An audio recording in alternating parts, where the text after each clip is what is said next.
Obviously, we've been tracking the Ukrainian drone swarms that have been hitting Russian infrastructure. You can see here Ukrainian drones flying with total impunity over Russian airspace, hundreds of miles into Russia.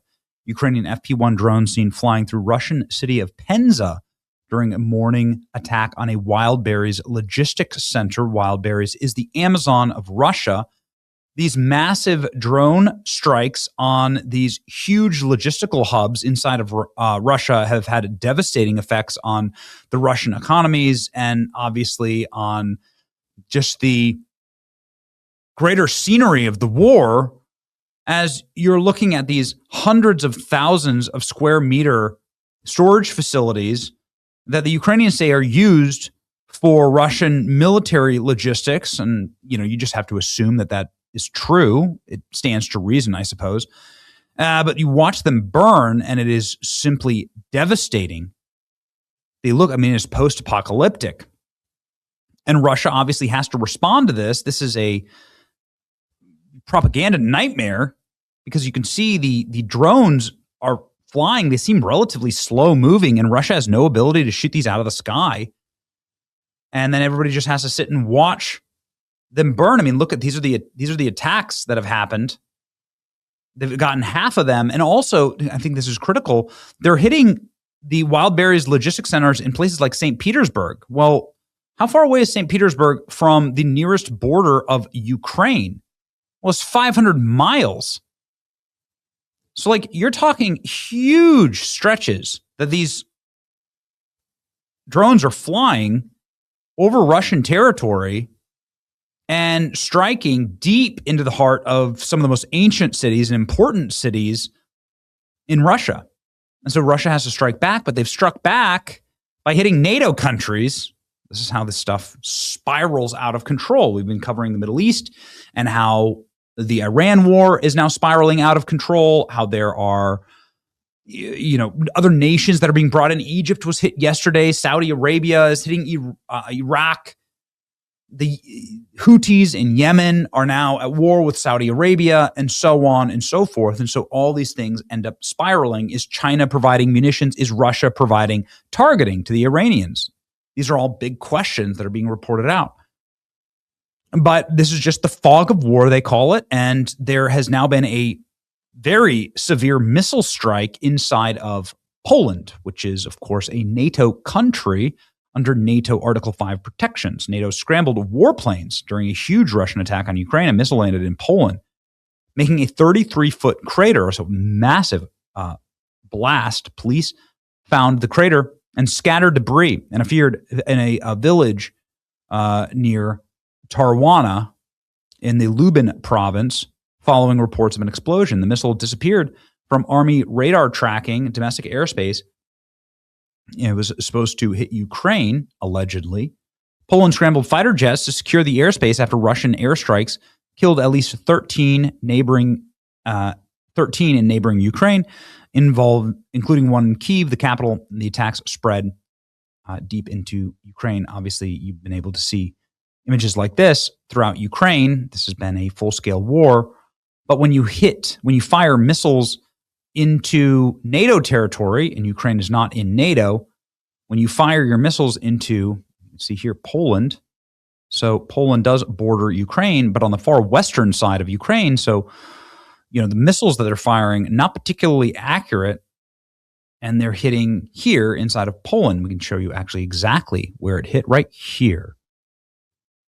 So this is the general area. It looks like you have farmlands, small little hamlets and farms here. People are just living out their lives. There's like a little church here. Okay, nice looking church.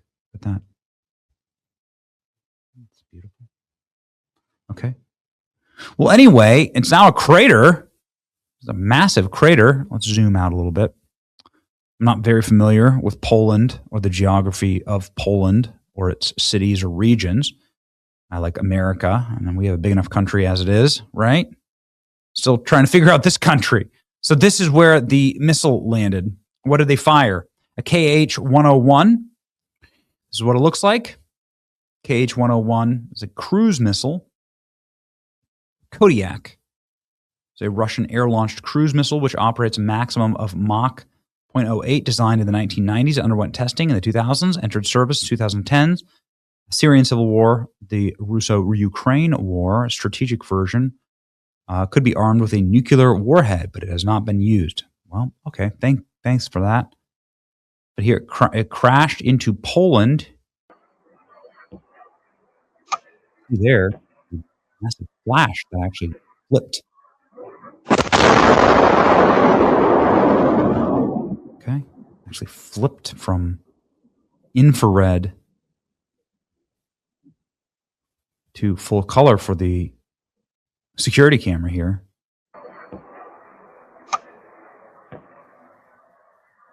And then everything shakes. Blast. Really severe blast. That could certainly hit much larger cities. Look at that. Huge crater. The missile flew 100 kilometers into Polish territory, vanishing from radar, coming down the Lublin region. Polish radars tracked dozens of Russian targets over western Ukraine. One missile changed course just 5 kilometers from the border. An unidentified object crossed into Polish airspace heading west. F-16s were scrambled to intercept it, but it disappeared. Prime Minister Donald Tusk confirmed the airspace violation and traveled to the site as Polish and Allied aircraft secured the area. Large-scale Russian attacks, major Ukrainian cities, killed 13 people. So there you go. I mean, this is how these things can spiral out of control. So now Polish airspace has been violated and Polish sovereign territory has been struck. You can see here the authorities out in what is thankfully just a farm field and not a school or a city. I mean, there's cities. There's plenty of cities around here. It's, the cities everywhere with like far more. Here, it's a good example. This has got to be this is like really close.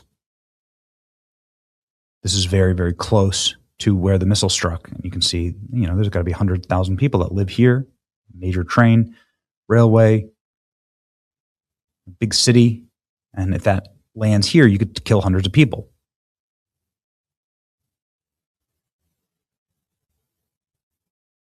So this is how things spiral out of control. First, it was an accidental drone, and NATO did nothing. Then it was a few accidental missiles. NATO did nothing. Soon it will be direct military action against Eastern Europe, and NATO will once again do nothing. Yes, everyone's saying. Local residents in the Polish village heard a massive explosion, large craters in the field. The area is secured by Polish authorities. Impact site lies 100 kilometers from the Russian border, from the Ukraine border. Russia launched these missiles overnight, making certainly one of them.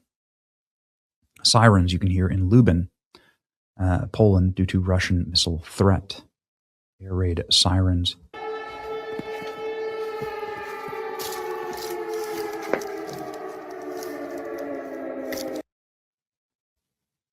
Last night, during the massive missile attack on Ukraine, one of the cruise missiles violated Polish airspace and fell 50 kilometers away from Lublin. The missile was armed. In all probability, it was Russian.